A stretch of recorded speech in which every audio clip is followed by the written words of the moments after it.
Hello everybody and welcome to Amphlett Reviews, back with another Hong Kong content review, diving into a trilogy pack. This will be part one of three individual reviews I'll be doing for this very strange Heroes and Villains triple pack of Jet Li movies. Now, I do tend to get a little bit worried when I see these kind of packs. It's happened a few times. I think there was like a Sammo Hung pack that was a little while ago as well. Usually when I see three individual movies that got nothing to do with each other, apart from maybe one actor or director potentially, slapped together in one edition with less price than they usually would be, considering, the Line of Duty movies, She Shoots Straight, some of the other Korean movies have all had individual releases, capping about between 18 and 20 pounds. This is about 25. It's surprising, and it gets me a little bit worried if these films are not particularly great, or they don't believe they could sell these films well individually. So I guess by putting them together as a kind of like little trilogy pack, three movies in one, nice edition booklet, you get the slipcase and all that, makes it a bit more appealing, and I can see why. And I was very curious and very excited to check out all three of these films because I have not been able to get access to them, and more Jet Li movies is the better kind of thing. And these are basically these late 90s kind of movies, Jet Li movies, and after he did massive success with his kind of folk tale kind of movies with Once Upon a Time in China series and Tai Chi Master, a lot of kind of period kind of dramas, he was slowly leading in towards the more mainstream kind of late 90s modern action movies. And mixture of kind of different results and kind of box office success, and he became a bit more of a traditional kind of action hero for the late 90s, very similar to kind of Jackie Chan and Chung Yun-fat and a lot of the other big stars out there. So this edition is the Heroes and Villains set. You get the limited edition slipcase. You get the first artwork there,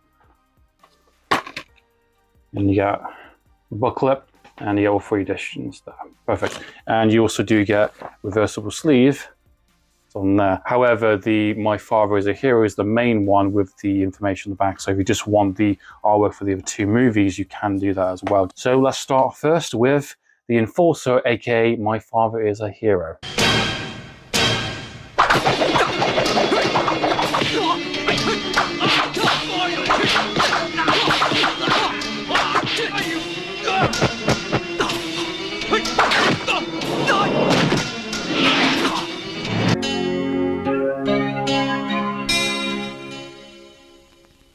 The Enforcer, aka My Father is a Hero, is released in 1995, directed by Yuen, starring Jet Li, of course, and Anita Murray from the amazing Hero Trio movies, Giant Hero Trio movies. Brilliant actress, brilliant mega superstar, that is Jet Li, doing some really wacky kind of late 90s kind of action films. And this one I didn't know much about. I knew it was directed by Yuen, who's done the Yes Madam, he's done She Shoots Straight. Done my favorite Righting Wrongs, which is never going to be beaten. That film is just like infamous for me, and it is the best one. But I'm a big fan of that director, despite, his sometimes ups and downs of some of the scripts and some of these films, they're always guaranteed to deliver great action, and they always deliver some entertainment factor to it. I don't think there's a truly bad Korean film that I've seen up to this point. And this one is pretty goddamn good. I actually quite enjoyed this one, and it's nice to say, after from previous kind of videos, to have an actual Hong Kong film that delivers a bit more. Granted, it still has some of the melodrama kind of stuff in it, which I'll get to that in a minute. But the overall package of this film is goddamn entertaining. Jet Li plays an undercover secret kind of service kind of agent. There's a criminal basically who wants to rob this kind of shipping container, and he wants to rob this kind of very rich kind of wealthy man. He has this kind of what's called liquid kind of bomb imports that he's been purchased, and he is tasked to basically go undercover and basically stop them from their activities and basically lead to an arrest. While that is happening, he also has a family back at home, which is the kind of the core sense of the film. Essentially, he is a father first, and he is a kind of secret service kind of undercover agent kind of second, in the sense, his wife is very ill, his son is upcoming and aspiring kind of, martial arts kind of students. The fantastic opening sequence kind of mirroring kind of both actions of the father and the son, with the son being at this kind of like, martial arts kind of tournament, this kind of grand kind of arena, while the the father is doing, kind of taking out some bad guys in some kind of back street kind of alleys, and that's a really fun kind of sequence. And it's nice to kind of see the back and forth kind of, you know, reflection, you know, and it also paves the way for things later up. The film's very clever also because down to the script, it actually hints at things that the characters will be doing later on with, you know, some of the activities that the father and the son do to kind of, you know, train and kind of, you know, there's some tough choices to be made, and there's some very well-handled kind of melodrama, and there's definitely melodrama in this, and it's unavoidable, you can't escape it. But compared to Yes, Madam and Gigi Straight especially, this is way, way, way better, and I actually was a lot more emotionally invested in the storyline in this one and the character situations way more than I expected it would be. This is more in the line of Heart of the Dragon with kind of Sammo Hung and Jackie Chan, even though it's a little bit silly at places and some of it is a bit hit and miss. The main kind of story and the kind of the drama that comes from a lot of these scenes, the kind of the downtime moments, actually works for me a lot more in this one compared to some of the others. And, you know, some people might disagree upon that. Some people might think the film gets a little bit sluggish, and it does a little bit in towards the kind of the middle act, I will admit. My God, does it deliver. And Jet Li is absolutely fantastic in this film. All of his action set moments are absolutely brilliant.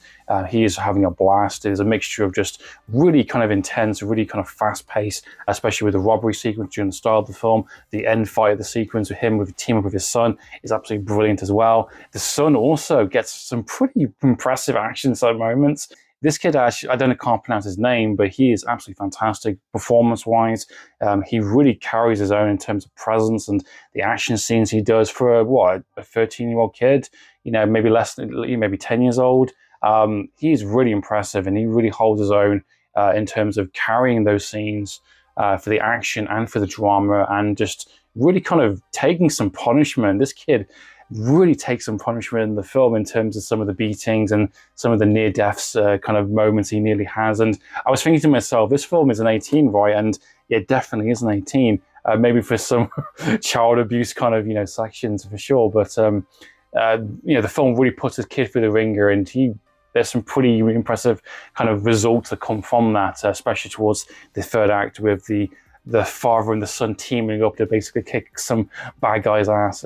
Absolutely brilliant. I love it. Anita Mui is very good in as well. She definitely holds her own in terms of some of those action set moments. She definitely is more of a supporting character, and she definitely is more the, you know, the Hong Kong police aspect. She's the one that's kind of, you know, kind of tracking the Jet Li's character down, trying to get involved in the family drama, gets involved in the kid drama. But she definitely has some moments for sure, and she has a little kind of sub-story herself. Which is fine. It kind of adds to the film. The Enforcer, aka My Father is a Hero, is bottom line just a really fun, entertaining kind of late 90s Jet Li film. You know, this one really worked for me, and I thought it kind of uses Jet Li's kind of skill sets, his comedy, his performance, his action, all the things that make Jet Li an actual superstar, and why I like him in kind of his Hong Kong movies more than some of his more American kind of, you know, turn-ups kind of thing.